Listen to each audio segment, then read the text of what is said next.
This is The Business of Architecture.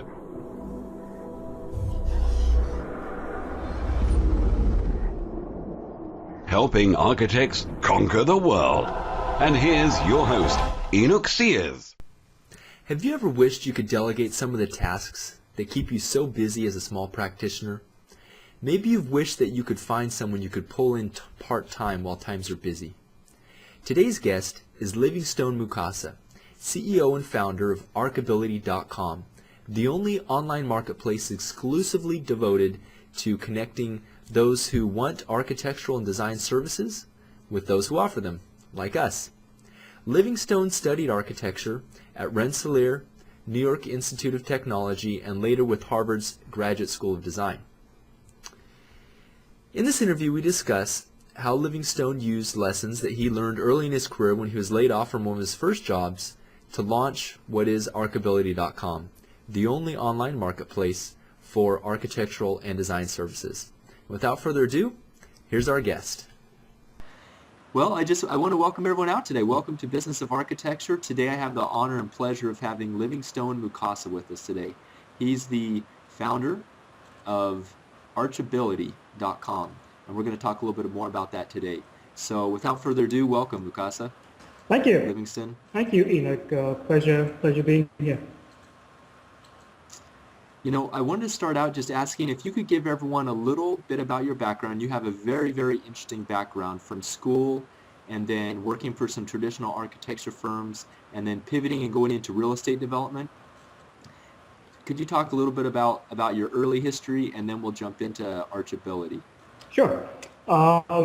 My professional background began in architecture. I went to New York Institute of Technology. I had always wanted to be an architect from my earliest recollection.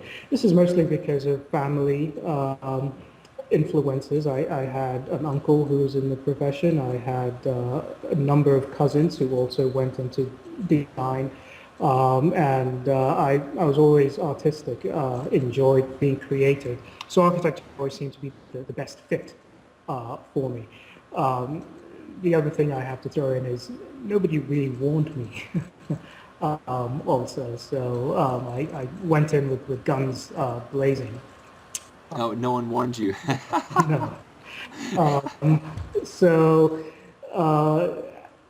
Got my architecture degree, and it took a while to find conventional employment. Finally landed my first job. It was with a firm in Albany, New York. Was very excited by it. Stayed with them for a while until I was shown the door, so to speak. I was laid off. And it was my first taste of what people go through in this profession. I'm certainly not the only one who has been laid off from an architectural firm, but back then, oh, you too. Yep, me too. I've had it happen. So, but back then, this being my very first job, it was a huge blow. It really, really crushed my spirits, my ego.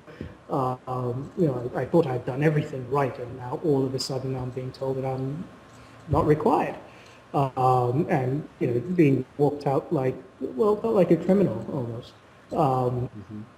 So that first experience with being out of work, or being a professional that is out of work, planted a seed in me. I had these skills that I could offer people, but back then didn't really have a way to market them and to make them available to people who needed them.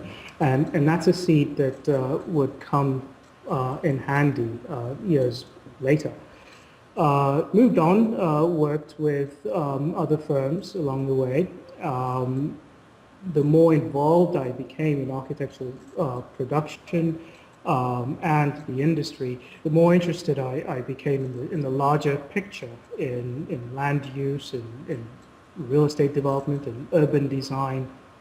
So while working, I started to pursue these interests on my own with additional certifications, conference attendance, networking, and I stumbled across an opportunity to be part of a team to do an adaptive reuse project in Los Angeles. It was a condo conversion.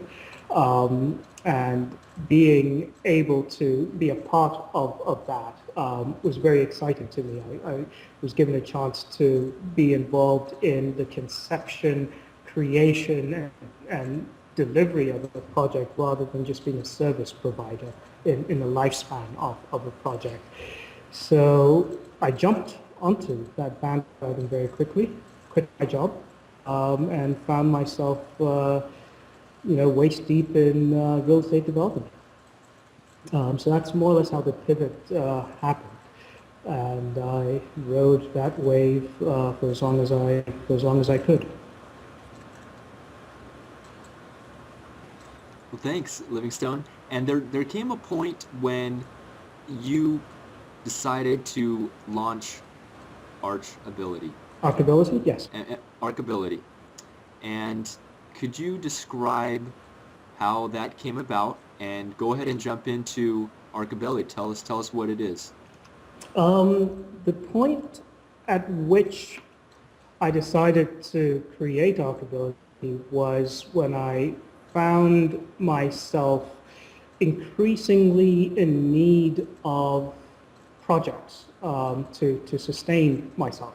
I was now on my own. I had been smitten by the entrepreneurial bug, and I needed to find avenues of finding clients, finding work. At the same time, previously I had been in the position of being able to outsource work to people. Some of my own projects were larger than my ability to deliver them. So I needed to find people to partner with, find people to hand off certain tasks to. So I was part of this dual need, and I couldn't find a single source out there online that brought those two needs together. And that's when the light bulb went off. And because I couldn't find that specific portal, I decided to try my best at creating it. And, okay, great. It was a 3-year journey from when the idea, when the decision was made to take up this task to the point of launching. Sure. So it was a 3-year process. Does that measure the time up until the launch, or what does that 3 years include? That measures the time up until the launch. So from inception of idea, where you said you woke up and said, I'm going to do this thing, 3 years, and then you hit the launch. Correct. And tell me, and what is the launch? Tell me what the launch was. The launch was at a conference in Santa Clara, California, a conference that's organized by Demo, which is a biannual conference for 70 entrepreneurs to launch their products. There's an invitation process that you go through, an invitation application, and once selected, you are given 6 minutes on stage in front of angel investors, the media, other tech enthusiasts, and you're filmed and given an opportunity to describe your product, introduce it to the world, show it off, and get feedback. It's a 3-day conference during which you also have a booth where you can physically show your product to anybody who's interested. Okay, so let me just rephrase for our viewers to make sure that I understood this correctly. So at the demo conference, which is held in Santa Clara, Silicon Valley, California, Correct. You're able to go there, and if you have an idea, you pitch that idea to investors. Correct. And it's basically you're raising capital for your business. At that point, not exactly raising capital. You're more of pitching who you are, and how you're relevant. Now, the search for capital comes in much later on when you meet face-to-face with some of these investors or venture capitalists if they're interested in your product. Okay, so going into demo, there's no guarantee that investors will look at funding you, or is there some sort of guarantee that you'll get in front of a certain amount of people in terms of investors? Well, there's a guarantee that you'll be in front of a certain amount of people, mostly tech enthusiasts, tech industry people, entrepreneurs like yourself, and investors. Whether that will amount to you leaving the conference with a deal is entirely up to you and whoever you happen to engage with face-to-face after your demo. Now, there was also a competition during that process where the viewers had to select a viewer favorite from all the demonstrations, and that person was awarded $1 million. Unfortunately, it wasn't me. But that's fine. So, and these connections, I'm trying to get at the benefits of a conference like demo. Do they facilitate these introductions, or do you personally need to show up to a mixer and just start meeting people? How easy do they make it to access these investors and entrepreneurs and tech It's quite easy. enthusiasts? There are receptions during those 3 days. You also have a booth that everybody comes to. All people registered for this conference can go and physically test out each product, talk to the people behind it, and get more familiar with it. There are also tons of journalists who peruse the aisles and are looking for something to write about. So while it's hard to look at somebody and know that this is an investor, the opportunities are there. You just have to drive some of the traffic to yourself using creative means, or do a lot of networking, introduce yourself to people, and hopefully find a match. Okay. And so if one of our viewers has an idea that they think would be well suited for a conference like demo, could you give them a rough estimate of how much capital it requires both to enter the competition, maybe travel, and maybe just with that, how much does it cost to go to something like demo and do this? It's approximately $10,000, 8 of which is to register for the conference. The video feed that they, materials that they give you, the prepping that they give you, unfortunately you have to pay for. And the balance then is an approximation of travel, accommodation costs as well. Okay, and how fully developed would you say a product needs to be to pitch at this kind of event? Well, I would say 80, minimum of 80%. Do you need to have a working model, or can it be a slide deck? No, you physically need a working model. You cannot show a slide deck or a PowerPoint presentation. You physically have to demo the actual product. And because you have a booth that's connected to the internet, whoever stops at your booth would like to, should be able to test it out for themselves. So there are certain things that if you're not absolutely prepared for, you could stray them away from, any details of your product that might only be intimately aware, that you're intimately aware of. But otherwise, you do need around 85% completion. Okay. So just going back into history a little bit, from what you said before, you had a time period where I think you said it was 3 or 4 years where you were doing real estate consulting and pairing up with developers, and you found a need to outsource work. Say, for instance, a rendering or a graphical plan showing some developmental ideas. That's something that I think we can all understand, is a lot of those things are time intensive, and sometimes we may have the skills to do it, but we don't have the time to do it, or sometimes we may not even have the skills to do it. Correct. So it sounds like Archability is an answer to your own problem that you had. It certainly was. I found myself on both sides of that fence. And so there's first-hand experience with both needs. Okay, so can you go ahead and give me the pitch, I guess, and modify it as you want, but pitch us on Archability. Tell us what it is, tell us why we should use it, and how it's going to help the architectural profession. Well, Archability... Or designers in general, sorry, go on. Okay. Archability, very briefly, is an online portal that connects people who need architectural or design services to people who have a need for those services.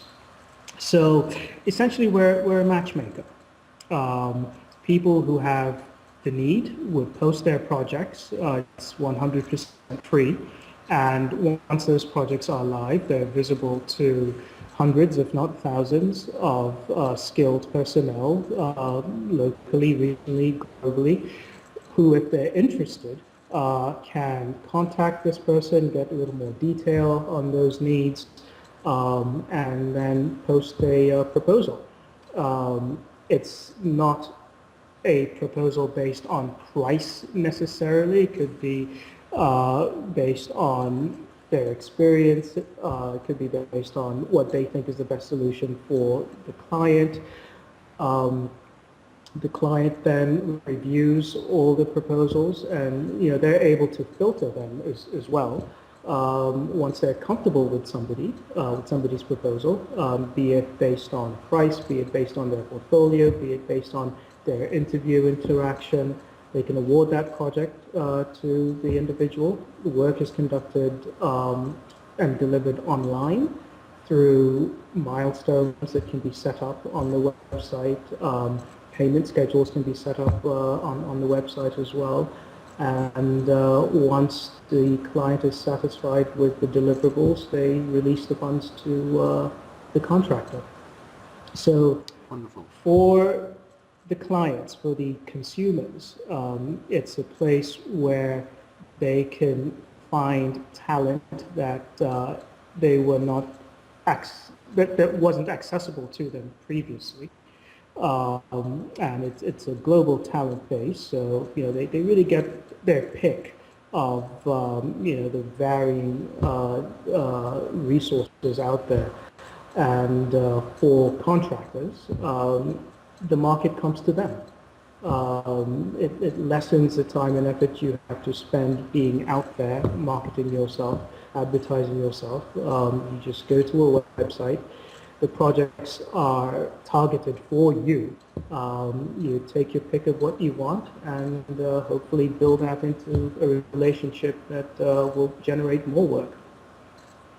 Ken, what safeguards have you implemented in Archability, for instance, for a client to know and feel comfortable with the fact that the person they're hiring is reliable, is not going to scam them? What kind of safeguards are built into your platform?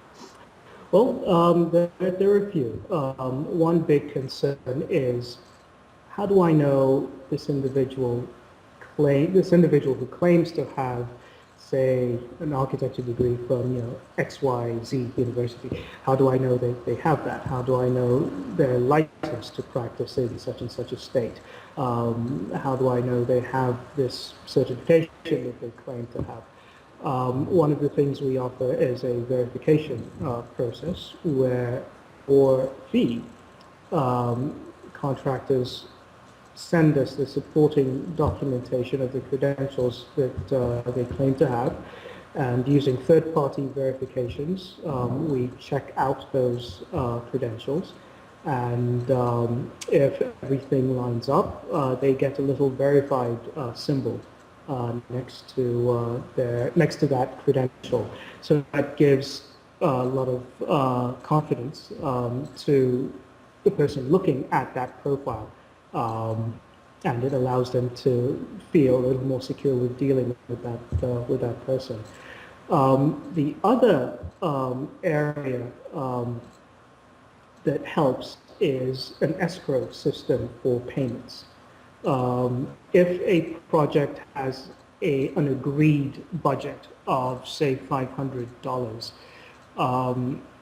the client can use project milestones and divide up those payments. Each payment isn't sent directly to the contractor. All payments are put into an escrow account for that project. That escrow account is controlled by the client.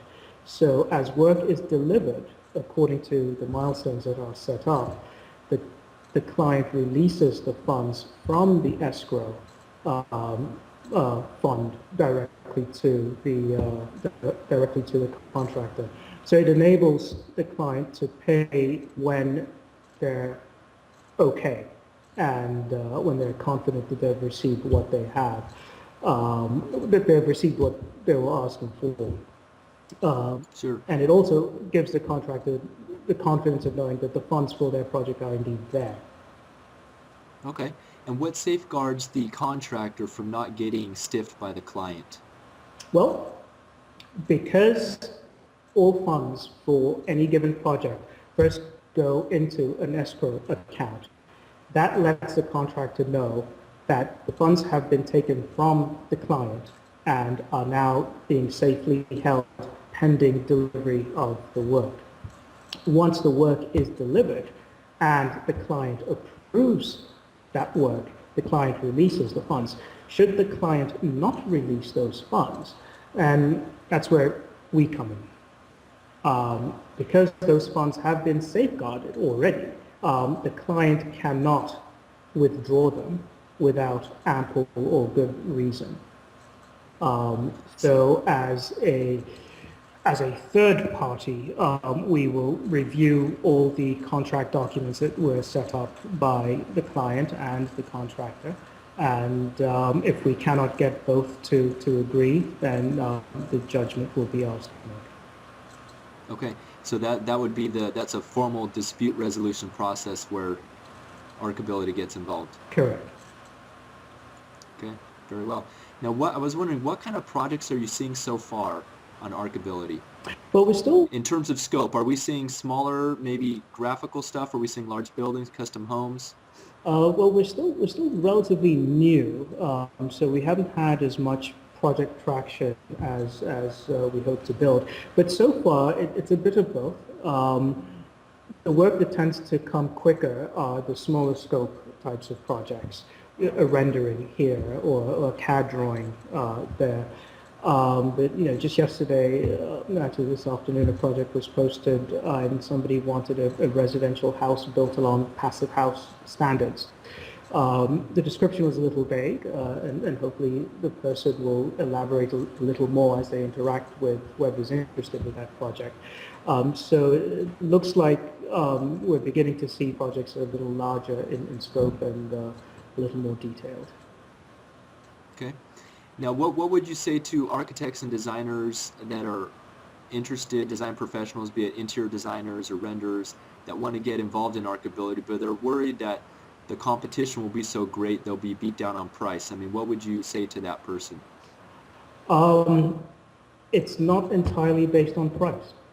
Now, unfortunately, the average consumer might not be aware of that, but the average architect does have the opportunity to talk, to engage with this consumer, and sell themselves. They have a portfolio, they could make their profile as polished as possible, and ultimately what makes somebody comfortable in handing you their work isn't always your price. It's how they think of you, how you communicate with them, the comfort level that's created. Pretty much like any service you buy elsewhere, we all patronize certain brands for certain reasons, and it's not always because they're the cheapest out there. So whereas people are looking for a good deal, the decision at the end of the day really comes into how well you build a relationship with this person. Yes, competition is stiff, particularly when you when compared to other markets where cost of living is a little cheaper. But that doesn't necessarily mean certain clients won't want certain types of professionals.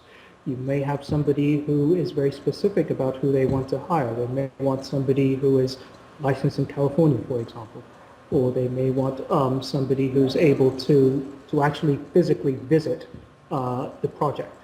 So there might be some geographic filtering there that they request. So ultimately, contractors shouldn't feel that they're out of luck necessarily because this has been crowdsourced to the globe. Okay. Great. If they have a specialty in something, chances are somebody would want to use that specialty. Great. So I definitely see, I see clearly the benefit for contractors, in other words, design professionals or designers that want to go on there and be able to create an income stream. But I'm also seeing a benefit for especially sole practitioners or smaller firms. You know, a lot of people that visit Business of Architecture are sole practitioners, have smaller firms, and they have to wear so many hats that outsourcing could possibly help them out to get a rein on their schedule and focus on doing what they love. So could you give an example of a couple of projects that a sole practitioner or small firm owner could easily outsource on Archability? What are some examples of things that they could do with that? There are a few. For example, technology has changed this profession significantly, and just in the past few years, and it's continuing to do that. And the market is demanding more and more use of new technology. So a small practitioner might not be able to have the time or the resources to invest in some of the software out there, or some of the add-ons that might make a rendering more flashy, or might not even have the technology in-house to do an animation, for example. And there are people out there that specialize in this exclusively and can do it much quicker than a sole practitioner and much more cost effectively. So those are projects that a small practitioner can very easily find talent for, and Archability can help them in that process. So would it be reasonable could it be possible to establish an ongoing relationship? Say a sole practitioner found someone who was, who they could hand off red lines to and have sort of an ongoing relationship with that person. Is that something that... Absolutely. Crowds to hire for the long term. It's not always, one-off projects that end and both parties go their own separate ways. Once relationships are built, people often want to return to the same individual based on trust or based on just the comfort and the pleasure of dealing with that person. So yes, you can find somebody to work with and build a relationship with them that enables you to consistently go back to this individual for your needs. Great. What would you say to, let's focus on a little bit of what the critics might say looking at Archability. I know we had sort of discussed this before. A lot of designers, when they hear crowdsourcing, they fear that it's going to be downward pressure on wages and that you're stealing jobs and that kind of line of thinking. What's your response to that argument? Well, change is always something that a lot of people will find difficult to adapt to. And crowdsourcing isn't necessarily, with regards to these types of services, crowdsourcing isn't reinventing the wheel. It's not bringing on a totally new way of doing business. It's really supplementary to the current delivery methods. So the fear of it, I think, is usually for people who are not as intimately familiar with it.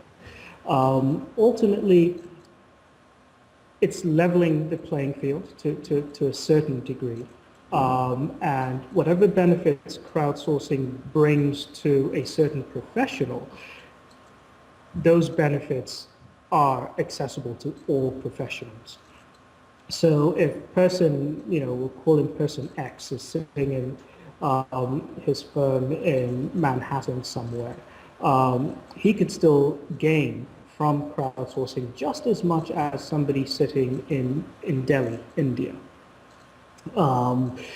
It's the ability to be able to reach a wide range of people, to build relationships that would have otherwise been inaccessible, and also to engage with a much wider platform. We are approaching the era where things like resumes are being made obsolete by one's digital presence. And we as a profession need to adapt to some of these changes. More and more clients are now looking for an architect's digital presence. They want to see a website, they want to see a blog, they want to see the work that you've done online.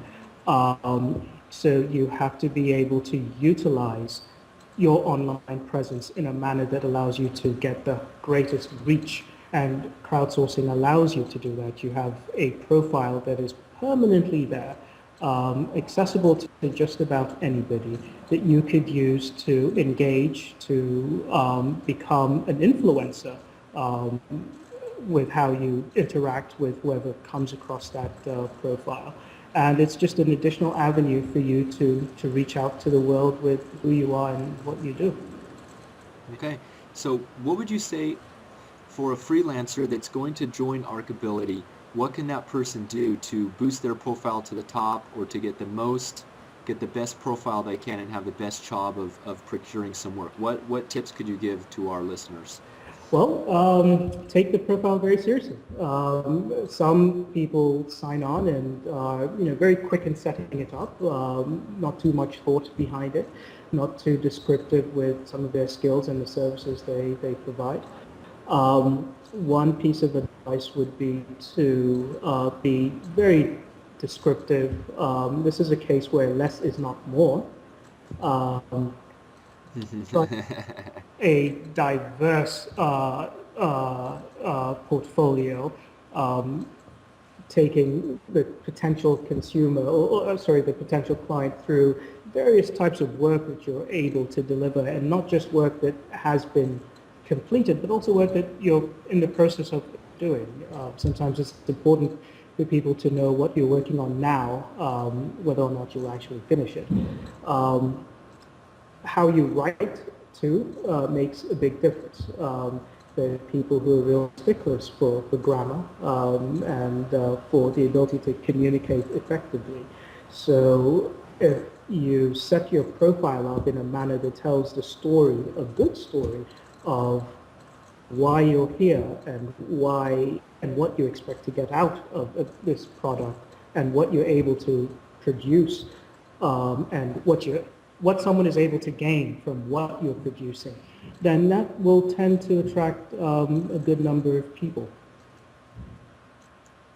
Are people currently making money on your site, freelancers, Livingstone? I know that you're ramping up. What's the current throughput of your service right now? Well, we've only been live for less than a year, and being a growing service, we haven't gotten the type of traction that we hope to build. So there's been a few projects posted. The average budget tends to be under $1,000. It tends to be between $300 and $500. 10% of which Archability keeps as its commission as a service fee, more or less, and the contractors keep 90%. So the average project so far has earned the contractor roughly anywhere between $250 to a little under $500. Excellent. And how much of a how many visits, how many visits are you getting from clients right now? What kind of traffic are you seeing on Archability?